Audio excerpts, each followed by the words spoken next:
Баршаңызға сәлем, менің каналыма қош келдіңіздер. Бүгінгі мастер-класста біз осындай қысқа шұлық тоқып үйренетін боламыз.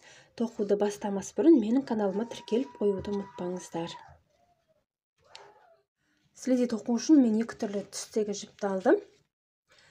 Alize Diva Silk Effect 100 грамда 350 метр, 100% акрил. Крючок 2,5-нан 3,5-ға дейін өлшемді қолдануға болады. Және екінші жібім менде Alize Diva Batik деген жіп. Бұл да 100 грамда 350 метр секциялық жіп. Әртүрлі түске боялған. Ал сіздерде бұндай жіп болмаса, бірінші түстегі жіптерді алсаңыздар болады. Мен слидиді 36-37 өлшемге тоқимын. Ең алдымен жіпті осылай аламыз да.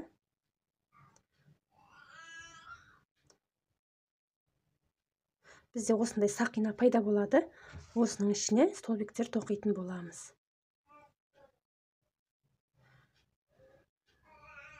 1, 2, 3.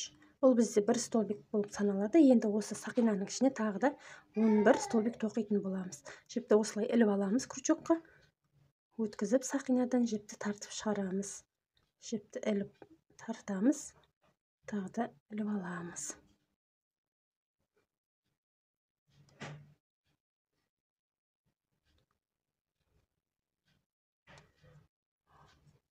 Осылай бізде 12 столбик пайда болуы керек. Міне менде 12 столбик болды. Енді мына біздің сақинаны жабамыз. Ол үшін мына біздің бос жіпті тартамыз. Енді қатардың басымен біріктіреміз. Қатардың басы мынау біздің бастапқы 3 ауа ілмегінің екіншісіне бекітеміз.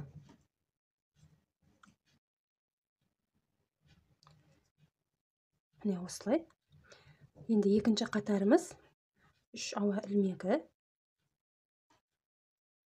Біздің бекіткен жерімізге тағы да бір столбик тоқимыз.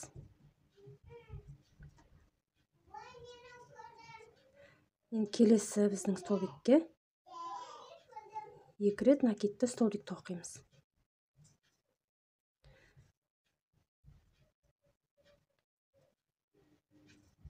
Келесісіне де 2 рет накидті столбик тоқимыз. Бізде бірінші қатарда 12 столбик болса, екінші қатарымызда 24 столбик болады. Яғни біздің әрбір столбикке 2-2 столбиктен тоқып шығатын боламыз. Міне біздің екінші қатар дайын болды. Екінші қатарда менде барлығы 24 столбик болды. Қатардың басымен біріктірдім. Енді біз үшінші қатарымызда тоқимыз. Ол үшін 3 ауа ілмегі, 1, 2, 3. Бұл бізде бір столбик болып саналады. Енді жанындағы столбикке 2 рет накидті столбик тоқимыз. 1, 2. Енді жанындағы бір столбик тоқимыз. Жанындағы 2 столбик тоқимыз.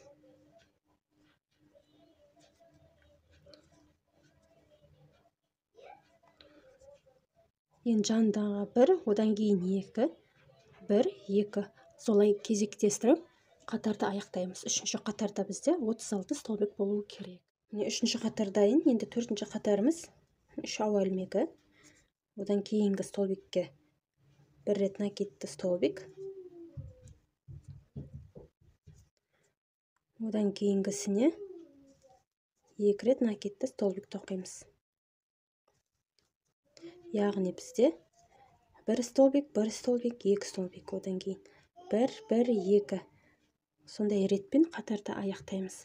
Төртінші қатарда бізде 48 столбик болуы керек. Тоқып болдым. Төртінші қатарда 48 столбик болды. Одан кейін тағы бір қатар ешқандай өзгертусіз айналдыра тоқып шықтым.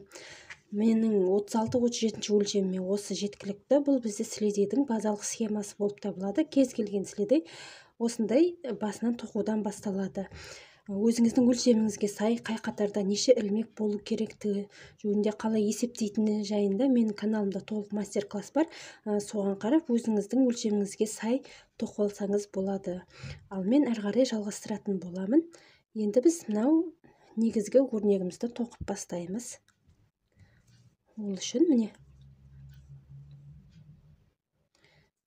1 2 3 4 ауа ілмегі жіпті іліп аламыз, және осы жерге тағы да бір рет накидті столбик тоқимыз. Міне. Енді 1 2 3-шіге бір рет накидті столбик тоқимыз. Бір ауа ілмегі, және осы жерге тағы да бір накидті столбик тоқимыз. Тағы да 1 2, міне. Мынау біздің тоқығанымыз. Одан кейін 1 2-ін қалдырып кетеміз. Үшіншісіне тағы да тоқимыз.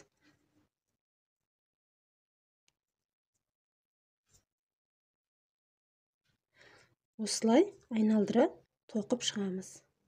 Міне бізде осындай болды. Енді қатардың басымен біріктіреміз.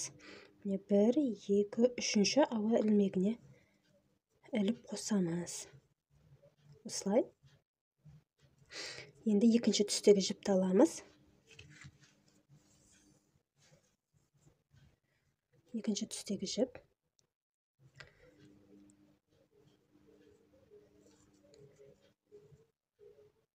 Бір, 2, 3, 4. Іліп аламыз жіпті. Енді осы жерге тағы да бір рет накидті столбик тоқимыз. Міне.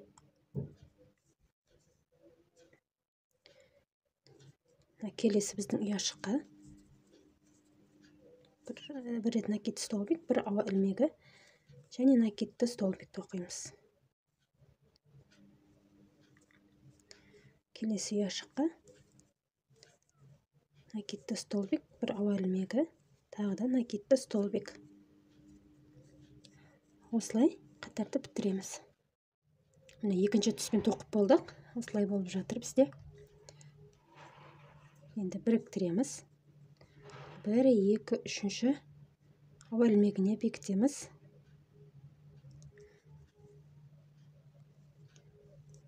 Ортада бір ауа ілмегі қалу керек бізде. Енді бірінші түсті аламыз да, осылай өткізіп аламыз, тартамыз. Енді мына жерге өткізіп алып,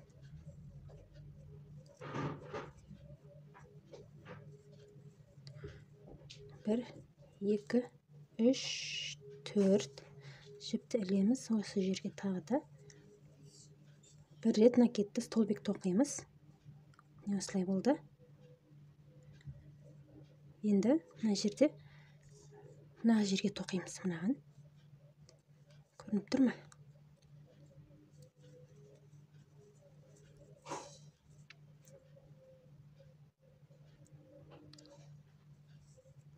Бір ауа ілмегі,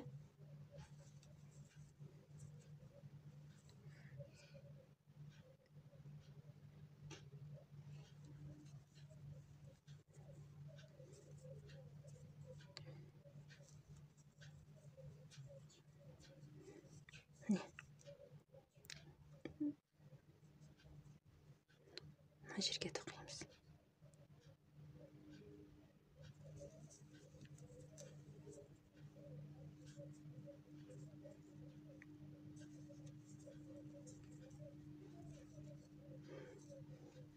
Осындай болып жатыр. Қатардың басымен біріктіреміз. 1 2 3-ші ауа ілмегіне бекітеміз. Келесі қатарда, егер сіздерде меніңдегідей секциялық жіп болмаса, басқа түстегі жіпті алсаңыз болады, немесе екі түстен ғана тоқысаңыздар да болады. Барлығы өзіңіздің фантазияңызға байланысты.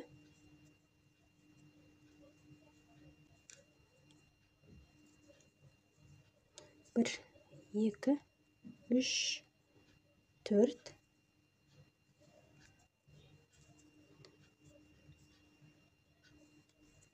Накидті столбик, бір ауа ілмегі, накидті столбик.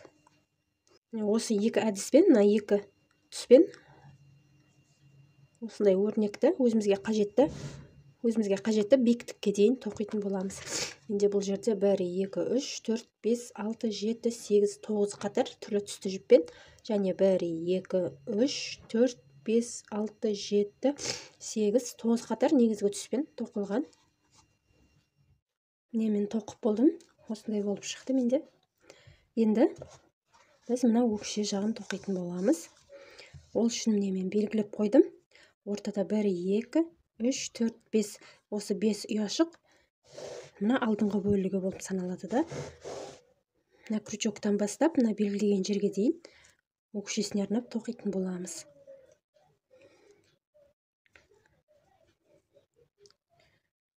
Бір, екі, үш ауа ілмегі бір столбик болып саналады. Жіпті ілеміз. Мына біздің ауа ілмегі тоқылған жерге бір столбик тоқимыз.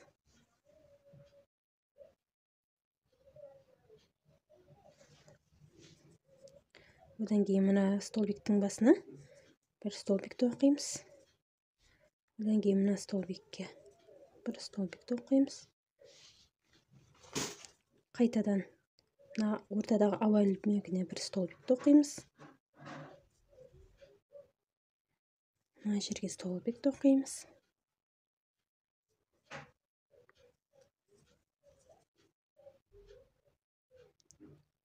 Осылай біздің белгілеген жерге дейін тоқып шығуымыз керек. Біздің белгіленген жерге келдік. Маркерді алып тастаймыз да.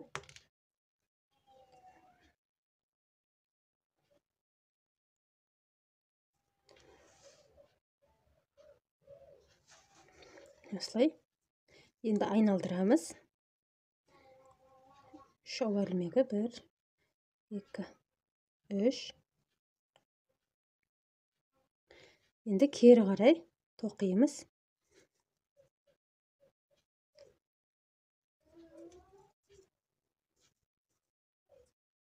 Осындай әдіспен біз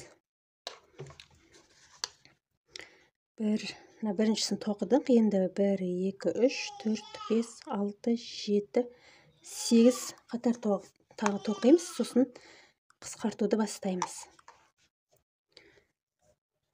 8 қатар тоқимыз.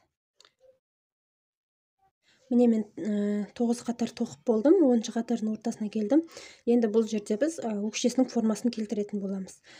Мен осылайнан екі жағынан теңдей столбиктерді белгілеп алдым да, ортасына 6 немесе 7 столбикті белгілеп аламын.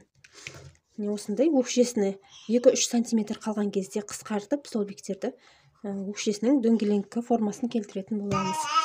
Менің размеріме сәйкес мен бөлуге келмегендіктен екі жақтан тең қылып ортасына 7 қалдырдым. Сіздер 6 қалдырсаңыздар болады. Енді осы ортадағы 7 столбикті жай столбик қылып тоқитын боламыз. Міне былай.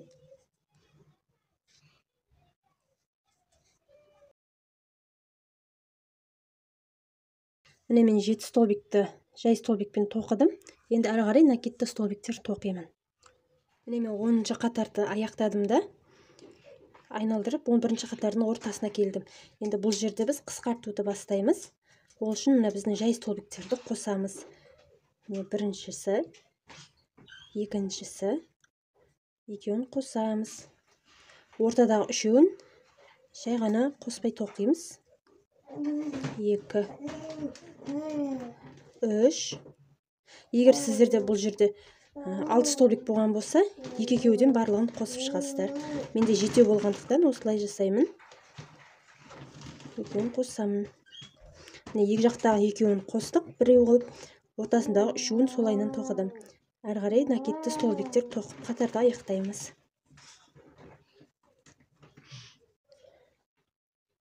Мен 12-ші қатардағы қысқартатын жерге келдім. Ортада бізде 5 жай столбик бар, соларды енді қысқартамыз. Ол үшін бірінші столбиктен жіпті тартып шығарамын. Екіншісінен тартып шығарамын да қосамын. Ортадағы біреуін осылай қалдырамыз. Енді мына екі шеткісін қосамыз тағы да бірінші, міне екінші. қосамыз. Ары қарай накидті столбиктер тоқимыз.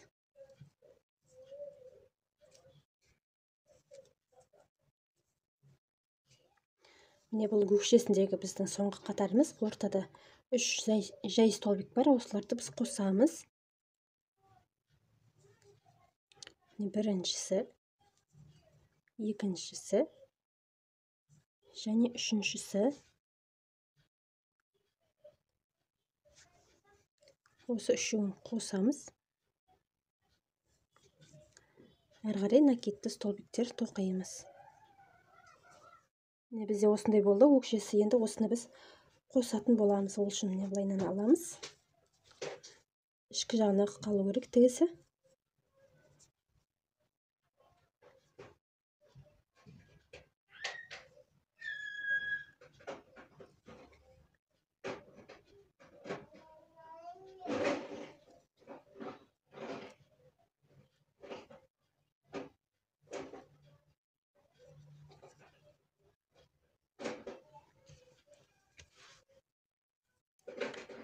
Осылай беттестіріп қосып шығамыз.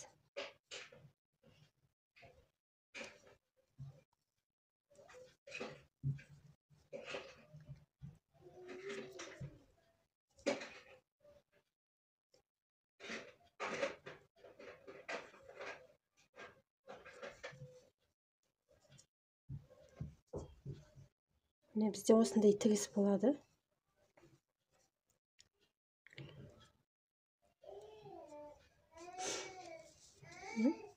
Енді мына жиегін көмкеретін боламыз. Мына жіпті аламыз да. Біздің столбик тоқыған жерімізден шығарып алып, бір ауа ілмегі және осы жерге тағы да бір столбик тоқимыз. Жай столбик. Келесі мынау столбиктің бүйірінен аламыз. Бұл жерге де 2 столбик. Мына жерге де 2 столбик. Осылай әрнеге 2 столбиктен тоқып, мына жерге дейін тоқимыз. Міне біздің сілеткейдің алдыңғы бөлігіне келдік. Бұл жерде мына алдыңғысына мынадан бастаймыз.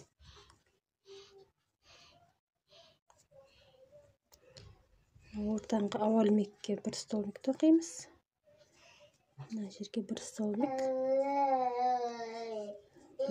Міне бізде осындай сіледі пайда болды. Сұрақтарыңыз болса, комментарий бөліміне жаза кетіңіздер, міндетті түрде жауап беремін. Және де видео ұнаса, лайк басып тіркеліп қоюды ұмытпаңыздар. Келесі кездескенше сау болыңыздар.